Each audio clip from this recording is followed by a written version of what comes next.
ज्योति नाम की एक औरत रहती थी। उसके दो बेटे थे। बड़े बेटे का नाम तरुण और छोटे बेटे का नाम वरुण था।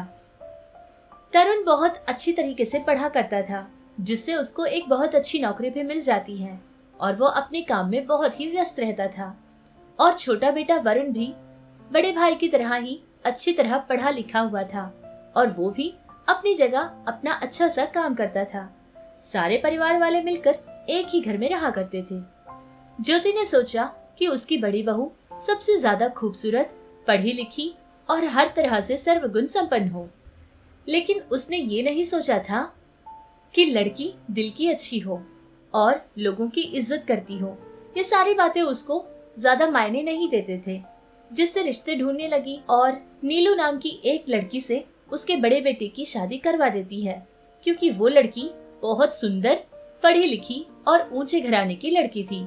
जिसके पैसों को देखकर ज्योति अपने बड़े बेटे की शादी उस लड़की से करवा देती है। शादी धूमधाम से हो जाती है। शादी के दूसरे दिन सारे लोग ज्योति की नई बहू को देखने के लिए घर को पहुंच जाते हैं और सारे के सारे लोग उसकी बड़ी बहू को देखकर बहुत ज्यादा तारीफ करने लगे कि तुम्हारी बड़ी बहू तो बहुत ज्यादा सुंदर है। ये बात सुनकर ज्योति बहुत ज्यादा खुश हो जाती है। उसकी खुशी की तो कोई सीमा नहीं थी। सारे लोग अपने अपने घर चले गए थे। सारे मेहमान जाने के बाद दूसरे दिन सुबह उठकर ज्योति अपनी बड़ी बहू को आवाज लगाती है। बहू, अरे ओ बड़ी बहू, इधर आ जा बेटा। नई बहू है ना, तेरे हाथ से कोई न कोई मीठा बना दे और हम सारे लोगों का मुंह मीठा कर बेटा। इधर आ जा, देख यही है हमारा रसोई घर और तुझे सारा सामान यहाँ मिल जाएगा। मैं तुझे दिखाऊंगी कि कौन सा सामान कहाँ रहता है और अच्छे से कोई मीठा बना देना। अरे माँ जी, ये पकवान वकवान मुझे नहीं करना आता।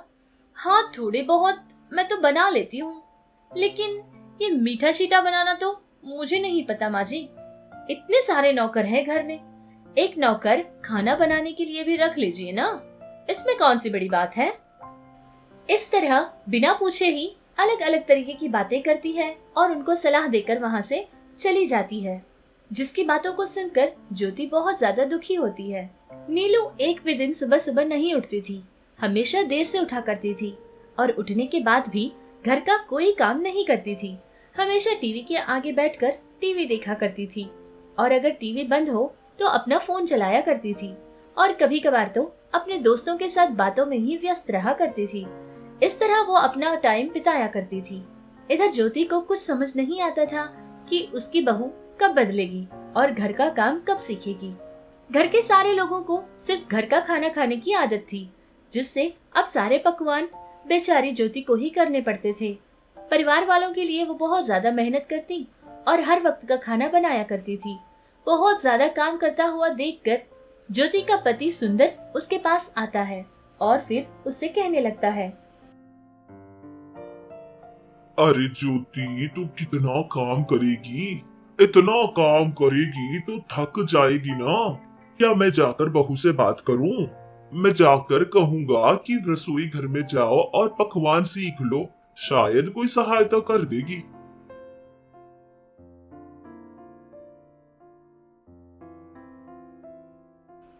अरे क्या बात है पापा जी, अगर आपको अपनी पत्नी से इतना ही प्यार है तो एक नौकरानी को रख लीजिए ना।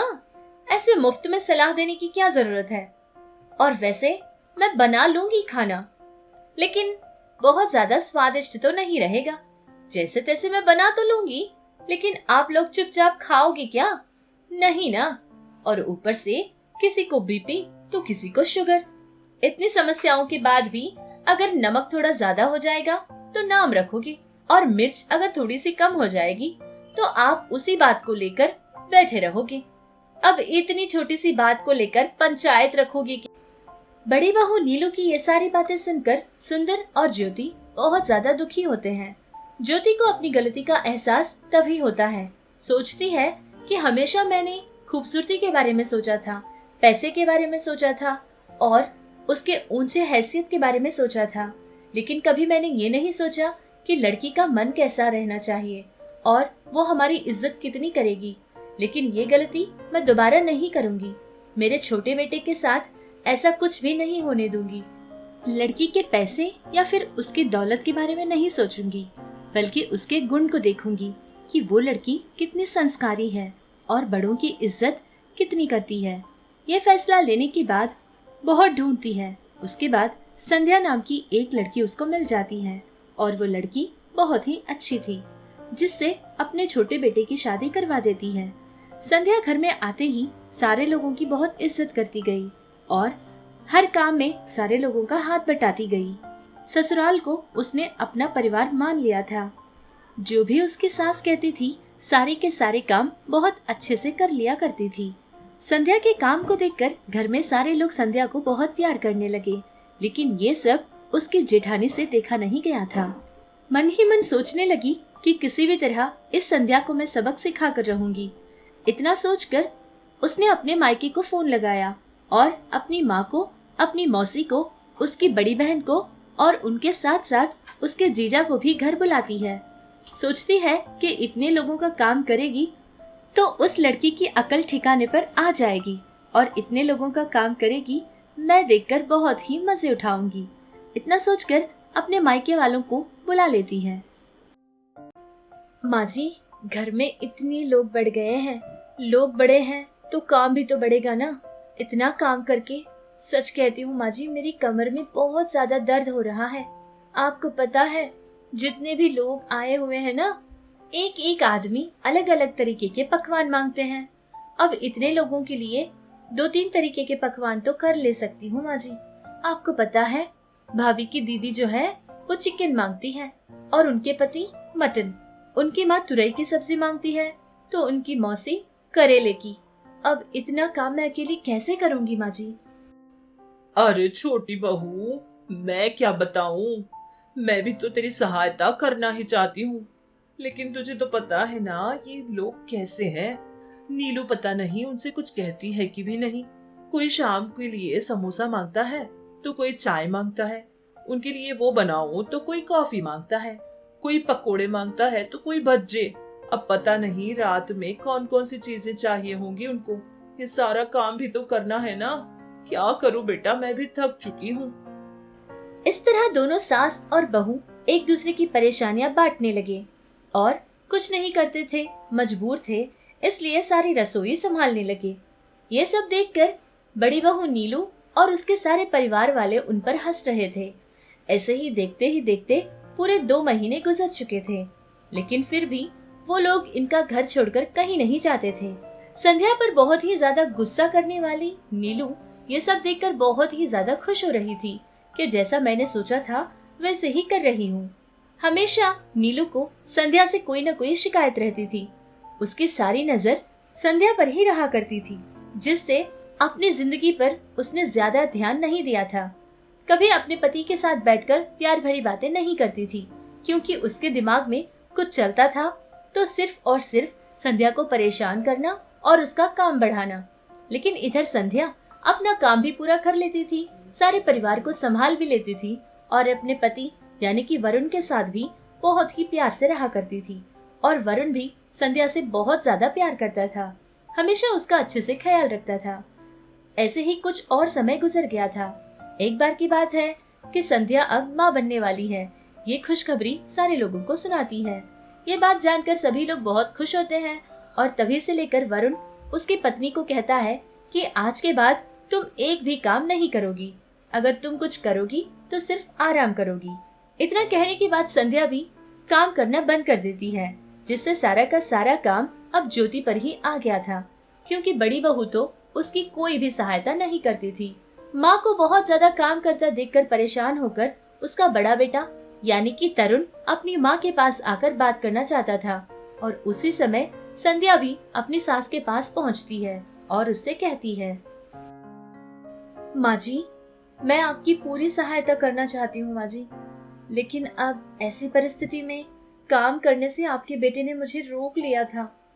अब उनकी बात को मैं काट भी तो नहीं सकती ना। लेकिन माँ जी, मैं आपकी एक तरीके से सहायता कर सकती हूँ, लेकिन आपको मेरी बात माननी पड़ेगी। वो बात ये है माँ जी कि आप रसोई घर में गिरने का नाटक कीजिए और सारे लोगों से मैं कहूंगी कि आपके पैर में मोच आ गई है और आप काम नहीं कर पाओगी। और ठीक उसी समय आपके बड़े बेटे आकर उन लोगों से कहेंगे कि आज के बाद सारा काम नीलू के मायके वाले करेंगे। अगर ऐसा करेंगे तो सब कुछ ठीक हो जाएगा माँ जी। माँ, मुझे नहीं पता माँ कि नीलू के परिवार वाले ऐसा क्यों कर रहे हैं और यहाँ से क्यों नहीं जा रहे हैं, लेकिन जो कुछ भी संध्या ने कहा वो बिल्कुल ठीक है माँ। हम लोग ऐसा ही करते हैं, फिर देखते हैं कि वो लोग क्या करेंगे। जैसा उन लोगों ने सोचा था वैसे ही किया भी था। ज्योति रसोई घर में जाती है और नाटक करती है कि जैसे कि उसका पैर फिसला और वो गिर गई थी। फिर डॉक्टर को बुलाते हैं और डॉक्टर ने भी जांच करके सारे लोगों से यही कहा था कि इस औरत को पूरे 1 महीने तक आराम करना चाहिए। अगर पैर नीचे रखेगी और ज्यादा चलना फिरना करेगी तो दोबारा से उसके पैर में बहुत ज्यादा समस्या आ सकती है। और ये भी सब कुछ नाटक ही था, लेकिन उन लोगों को इसके बारे में कुछ पता नहीं था, जिससे नीलू के परिवार वाले बहुत ज्यादा परेशान होते हैं। सोचने लगते हैं कि अब आगे क्या होने वाला है। तभी नीलू का पति यानी कि तरुण वहाँ आ जाता है और कहता है कि माँ, तुम्हें चिंता करने की कोई जरूरत नहीं है। ये सारे लोग हैं ना, इतने सारे लोग हैं और इतने समय से हमारे साथ रहने लगे हैं। अब हम सब इनको हमारे परिवार का हिस्सा ही मानने लगे हैं। कोई बात नहीं, घर का सारा काम नीलू और उसके परिवार वाले संभाल लेंगे। ये बात सुनते ही उनकी धड़कनें तो रुक गई थी, लेकिन दामाद के कहने पर उन लोगों ने चुप्पी बनाए रखी थी और मजबूर होकर घर का सारा काम करने लगे। देखते ही देखते 1 महीना गुजर गया था और ये सारे लोग सारा काम कर करके बहुत ज्यादा थक चुके थे। अब और काम करना उनसे नहीं होता था, क्योंकि जितना काम संध्या करती थी उतना काम ये सारे लोग मिलकर भी नहीं कर पाते थे। सारे काम करके थक चुके नीलू के परिवार वाले आकर उन लोगों से बात करते हैं। अरे बाप रे, इतना काम! ये घर है या कोई हॉस्टल? इतना काम करना मुझसे नहीं होगा। ओ जी, चलो हम दोनों चलते हैं।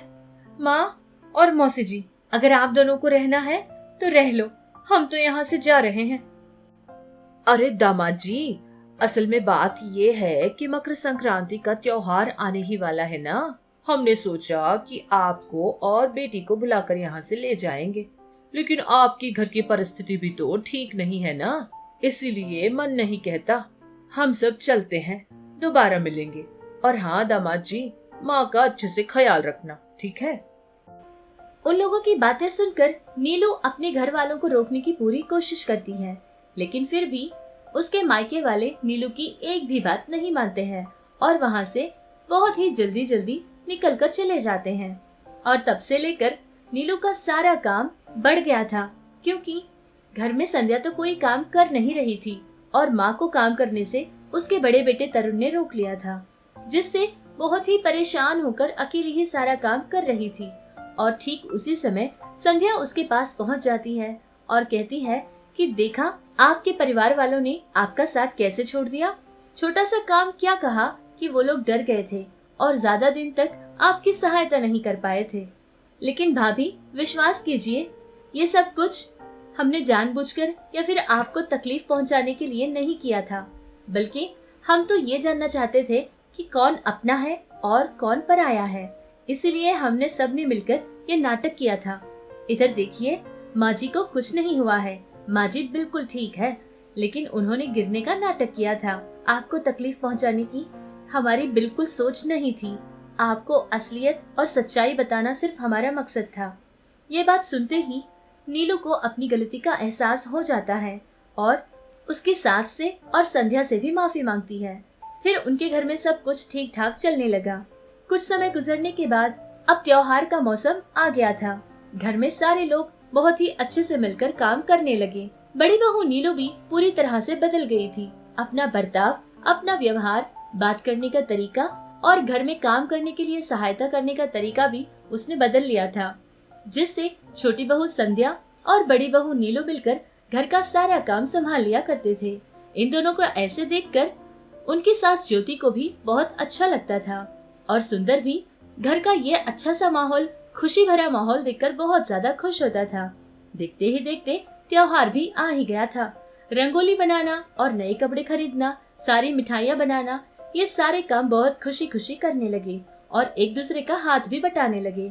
नीलू को जो भी काम कहा जाता था बहुत ही खुशी खुशी करने लगी और जो उसको नहीं पता होता था वो छोटी बहू संध्या से पूछकर जानकर सारे काम करने लगी। अब उनके घर में त्योहार का माहौल छा गया था।